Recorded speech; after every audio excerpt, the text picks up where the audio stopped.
হুজুর গো, হুজুর মাদ্রাসার মধ্যে কোন ছাত্র নাই, কারণটা কি? অপর রুমে থেকে হুজুর ডাক কয়, মা গো, একদিন নাই, 2 দিন নয়, 7টা দিন হয়ে গেল, 7টা দিন হয়ে গেল মাদ্রাসার বোর্ডিং বন্ধ। যার কারণে সকল মিলে সিদ্ধান্ত করলাম মাদ্রাসাটা বন্ধ করে দাও অনির্দিষ্টকালের জন্য। সকল শিক্ষক চলে গেল, কিন্তু আমি তোমারে রেখে যাইতে পারি না। ভাইরা আমার, জামিলাই কত শোনার পর মনটা খারাপ হয়ে গেল। আমি এতিম বলিয়া আমি এমন একটা জায়গায় আশ্রয় গ্রহণ করলাম। আজকে যদি আমার জনম দুঃখী মা দুনিয়ায় জানতে থাকতো, তখন এই মাদ্রাসায় বুঝি এমন করে একা একা থাকা লাগতো না। হুজুর গো, আপনি একটু ধৈর্য ধারণ করুন, আপনি একটু ধৈর্য ধারণ করুন। আপনি যদি মাদ্রাসা বন্ধ করে দিয়ে চলে যান, তাহলে আমি জামিলার কি উপায় হবে? আপনি 2টা দিন আমার একটু ভিক্ষা দিয়া দেন। ওস্তাদ কি করতেছে? ছাত্রী কি বলতেছে? 2টা দিন আমার ভিক্ষা দেন, 2টা দিন আপনার মাদ্রাসায় থাকে, আমি দেখি আল্লাহ কি করে। ভাইরা আমার, জামিলা আর দেরি করলাম না। ওই মুহূর্তের মধ্যে হাম্মাম খানায় গিয়ে ওযু করতে শুরু করে দিলেন। হাম্মাম খানায় যা ওযু করিয়া এইবার জামিলা কি করলেন? তার গিরিঘের মতো ঢুকলেন, মেহরাবের ভিতরে চলে যান। যাবার পরে সালাতুল হাজতের 2 রাকাত নামাজ আদায় করেছে। কিসের নামাজ? ভাইরা আমার, এই মেয়েটা সালাতুল হাজতের 2 রাকাত নামাজ আদায় করে আমার নবীজির উপরে দরুদ তেলাওয়াত করিয়া 2 কানা হাত আরশের দিকে তুলে দয়াল কান্দে, মাবুদ রে, তোমার এই গুনাহগার বান্দী জীবনে কোনদিন পাপের কর্ম করে নাই। তোমার এই গুনাহগার বান্দী তুমি 30 পারা কোরআনের হাফেজ বানায়া দিলেন আল্লাহ। 30 পারা কোরআনের হাফেজ আজ মাদ্রাসার বোর্ডিং বন্ধ হওয়ার কারণে কার দ্বারে যাবে? ওই রাসূলুল্লাহর দোহাই দিয়া বললাম, আমার নবীজির দোহাই দিয়া বললাম,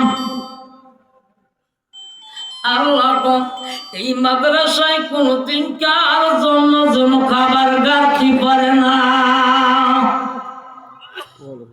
মেয়েটা 2 চোখের পানি ছিঁড়ে দিয়ে দিয়ে কান্দে, চোখের পানি দিয়া বুকটা ভিজাইয়া দেয়। ভাইরা আমার, মেয়েটার কান্নায়, মেয়েটা কান্নার মধ্যে দিয়ে ঘুমের নেদ্রার দিকে চলে যান। মদিনার রওজা ত্যাগ করিয়া আমার নবী এইবার ওই মেয়েটার রুমের মধ্যে চলে আসে। মাথার উপরে হাত দিয়া বলে, মা জামিলা, আর কান্দিস না রে মা জামিলা, আর কান্দিস না। যে নবীকে তুমি মহব্বত করিও, যে নবীকে তুমি এত ভালোবাসো, ওই নবীজি তোমার শিওরে দম দেয়, মঞ্জুরে কন্যা মারহাবা। উম্মে জামিলার কন্যা ভেঙে যায়। তাকে দেখলেন সূর্যের গায়ে ময়লা আছে, আমার দরদি নবীর গায়ে ময়লা নাই। উম্মে জামিলা কদমে পড়ে যায়, ইয়া রাসূলুল্লাহ, ইয়া হাবিবাল্লাহ, নবী গো আমি একজন এতিম, আপনি কেন এতিমের ডাকে সাড়া দিলেন? নবী আমার দুই চোখের পানি ছেড়ে দিয়ে কান্দার বলে মা জামিলা রে, আমি যেদিন মাতৃগর্ভে ছিলাম আমার বাবা আব্দুল্লাহ শাম দেশে মারা গেছে।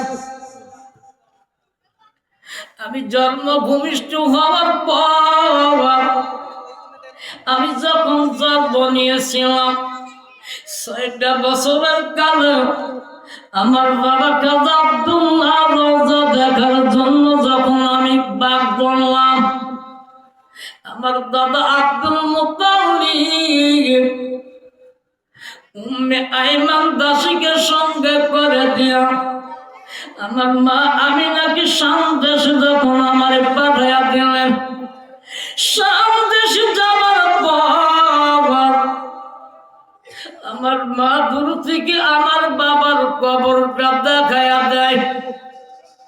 আমি আমার বাবার কবর দেখিয়া বাবার কবরের পাশে দাঁড়াইলাম, বসে গেলাম।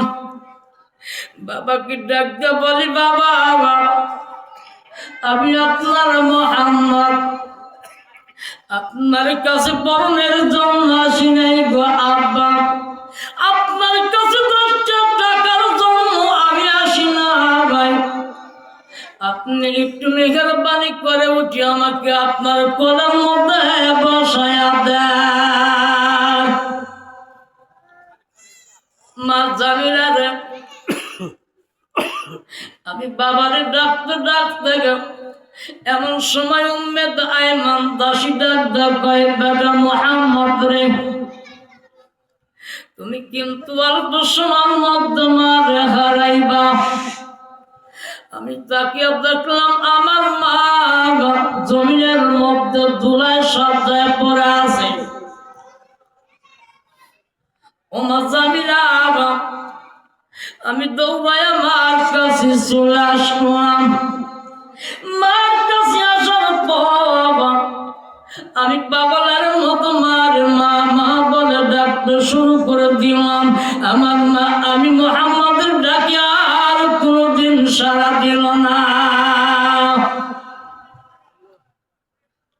জামিলার তুমি যেমন এতিম আমিও জন্মের এতিম, এই জন্য তুমি যখন আমার দোহাই দিয়েছ, তুমি যখন আমার নাম লয়া দোয়া করেছ রে মা, আমি মদিনার রওজায় আর থাকতে পারি নাই, জোরে বাংলা মারহাবা। কি খবর, চলবে? কথা কয় না, চলবে?